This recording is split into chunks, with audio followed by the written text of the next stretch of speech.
দোলাই দেখো দোলে মিমির ফুল, মা আমিনার দোলাই দেখো দোলে মিমির ফুল, দুনিয়া ঘুরে পাবে না গো জাহার সমতল। মা আমিনার দোলাই দেখো দোলে মিমির ফুল, দুনিয়া ঘুরে পাবে না গো জাহার সমতল। সে আসার পরে পড়ছে দেখো, আসার পরে পড়ছে দেখো সারা জগৎ কোল, আসার পরে পড়ছে দেখো সারা জগৎ কোল। কি পড়ে? বলে লা ইলাহা ইল্লাল্লাহু মুহাম্মদ রাসূল, লা ইলাহা ইল্লাল্লাহু মুহাম্মদ রাসূল। মা আমিনার দোলাই দেখো দোলে মিমির ফুল, দুনিয়া ঘুরে পাবে না গো জাহার সমতল। মা আমিনা চিন্তা করে কবি ছন্দের মাধ্যমে সেই সম্পর্কে আরো কি লিখছে দেখুন।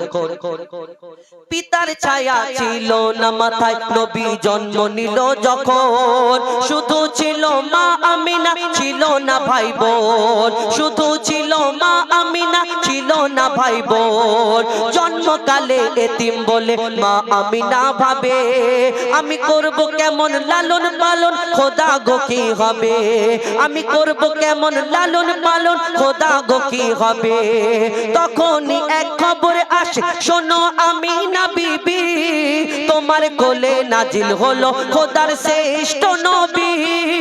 আল্লাহ স্বয়ং তার লালন পালনে নিয়েছে গো ভার, আর জিবরিল আমিন থাকবে হবে ওর পাহারাদার। ও সৃষ্টি কুলের শিরোমণি, সৃষ্টি কুলের শিরোমণি হবে নবী কুলের মোল, সৃষ্টি কুলের শিরোমণি নবী কুলের মোল।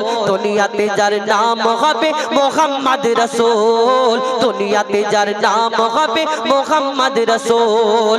মা আমিনার দোলাই দেখো দোলে মিমির ফুল, দুনিয়া ঘুরে পাবে না গো জাহার সমতল।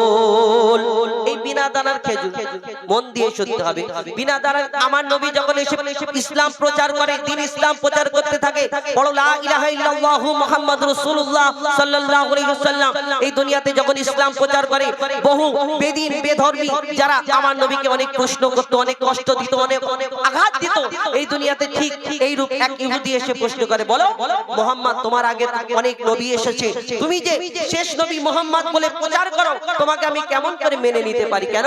তোমার আগে অন্যান্য নবীরা এসেছে, কেউ মুর্দাকে জিন্দা করে দেখিয়েছে, কেউ পশু পাখির ভাষা বুঝতে পারত। এই দুনিয়াতে এক একটা নবীর আল্লাহ এক এক রকম খুবই দান করেছিলেন, কিন্তু তোমাকে আমি মুহাম্মদ তোমাকে নবী বলে আমি কেমন করে মানি? আমি একটা পরীক্ষা করতে চাই। কি পরীক্ষা?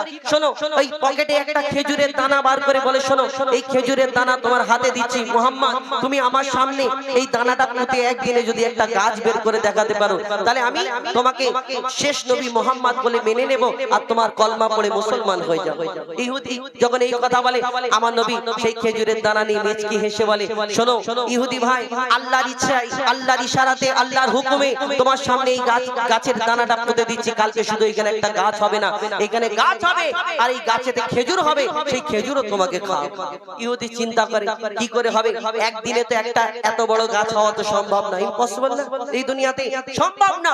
কিন্তু মুহাম্মদ বলে গাছে ফল হবে আর সেই ফল খাবে, এটা কেমন করে হয়? ইহুদি সাথীরা বলে, শোনো মুহাম্মদ আসমানের চাঁদকে টুকরা করে দেখায়, জমিনের পাথরকে কলমা পড়িয়ে দেখায়, মুহাম্মদ নিশ্চয়ই কোনো জাদু জানে, হয়তো তুমি মুহাম্মাদের সঙ্গে চ্যালেঞ্জ করো না, পারবে না। তখন সেই ইহুদির ভয় ঢুকে যায় ভিতরে, তাহলে আমাকে তো মুসলমান হতে হবে, কি হবে?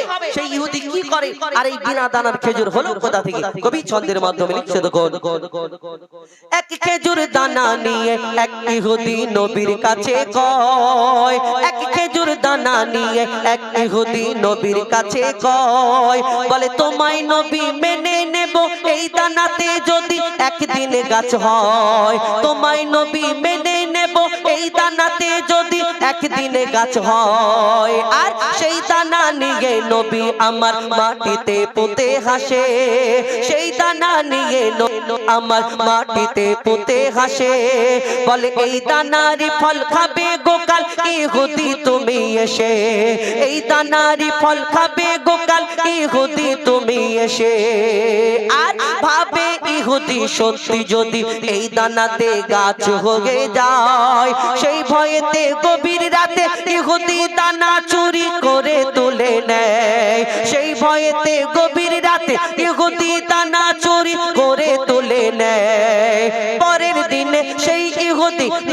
সাথে গাছে দেখতে যায়, পরের দিনে সেই ইহুদি নবীর সাথে গাছে দেখতে যায়।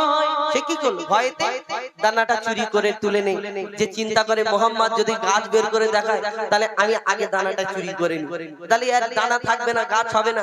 এই চুরি করে আর ওই যত ইহুদিদের জোগাড় করছে, শোনো শোনো মোহাম্মদ এরকম এরকম ঘটনা বলেছিল আমাকে, কিন্তু কালকে সবাই মিলে সেখানে হাজির হবো। কেন? দানা তো আমি তুলে নিয়েছি আমার পকেটে, গাছ কিরকম করে হয় আমিও দেখবো। আর আল্লাহ যাকে সম্মান দেয় দুনিয়াতে তাকে কেউ কিছু করতে পারে না।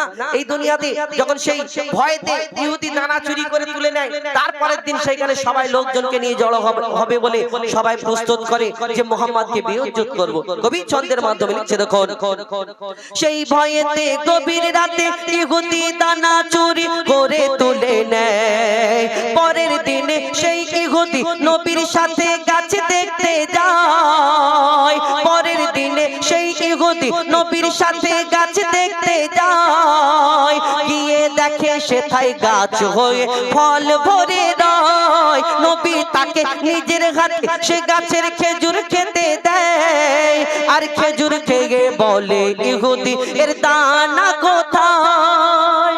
এই গাছে অনেক কটা খেজুর খেয়েছি আর আমার নবীকে প্রশ্ন করে মোহাম্মদ আর তোমাকে প্রশ্ন করব না, একটাই আমার উত্তর দিয়ে দাও।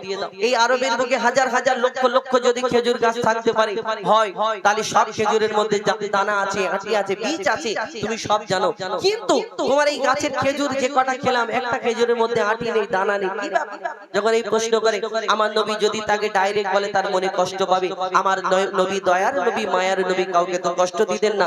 কি উত্তর দেয় আর তারা কি করে? কবি ছন্দের মাধ্যমে লিখছে দেখুন, সেই খেজুর খেয়ে বলে ইহুদি এর দানা কোথায়? আর নবী বলে যে গাছের দানা রাতে চুরি হয়ে যায়, নবী বলে যে গাছের দানা রাতে চুরি হয়ে যায়, সেই বিনা দানার গাছের খেজুরে দানা কি আর হয়? ইহুদি তখন স্বীকার করে, ইহুদি তখন স্বীকার করে মোর নবীর কাছে ভুল, ইহুদি তখন স্বীকার করে মোর নবীর কাছে ভুল। আর কি বলে? তুমি খোদার সত্যি নবী মুহাম্মদ রাসূল, পড়ে নাই লা ইলাহা ইল্লাল্লাহু মুহাম্মদ রাসূল। আমিনার দোলাই দেখো দোলে মিমের ফুল, দুনিয়া ঘুরে পাবে না গো যাহার সমতল। মা আমিনার দোলাই দেখো দোলে মিমের ফুল, দুনিয়া ঘুরে পাবে না গো যাহার সমতল। সে আসার পরে পড়ছে দেখো, আসার পরে পড়ছে দেখো সারা জগৎ গোল। লা ইলাহা ইল্লাল্লাহু মুহাম্মদ রাসূল, লা ইলাহা ইল্লাল্লাহু মুহাম্মদ রাসূল, লা ইলাহা ইল্লাল্লাহু মুহাম্মদ রাসূল। শুনলেন একটি ঘটনামূলক গজল, জানি না আপনাদের ভালো লাগছে কি। আমরা কয়েকটি গজল এইভাবে শোনানোর চেষ্টা